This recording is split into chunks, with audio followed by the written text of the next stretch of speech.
Hey guys, Brady here with your daily tennis lesson. So we're looking today at the swing path for the one-handed backhand.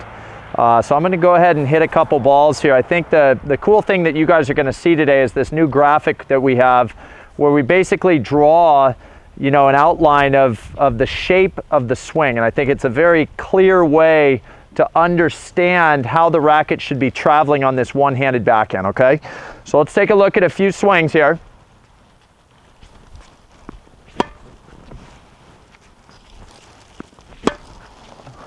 One more time in slow-mo.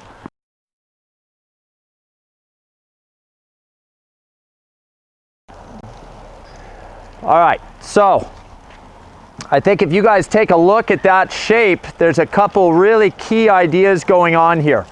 One is the start of that motion, you guys, and it's something that I discuss, kind of call it the reverse C shape. You always see the tip of that racket starting pretty vertical, pointing at the sky, and then you see that circular move where the racket, goes down below the ball without dropping straight down. You always want to feel that it's kind of circling back before it gets underneath the ball, okay? And that leads us into a really key point as well. In order to hit a really solid, consistent topspin backhand off the one-hander, you guys have to be getting the racket head below the height of the tennis ball. If you're not doing that, you're creating a serious amount of problems in terms of being able to create topspin and create height over the net, okay?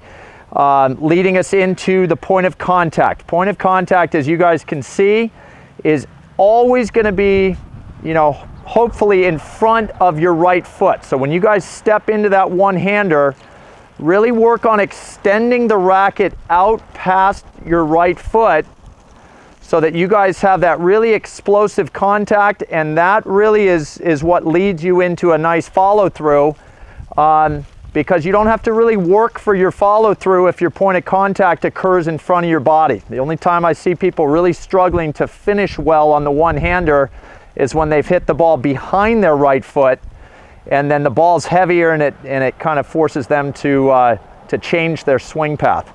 All right, so really key ideas, and remember, whenever we're drawing something like this, everybody's a little bit different. So if you guys are hitting on those 3 points where you're starting that racket head up, you're making sure to get below the height of the ball, and then making contact in front of that right foot, it's okay that if your swing had a drawing like this or a graphic like this, that it doesn't look exactly the same, but somewhat similar, okay? So that's all I got for you guys today. Hope that was extremely helpful. Please click like below this video, and if you happen to be watching on YouTube, please subscribe to our channel. Thanks, and we'll see you soon.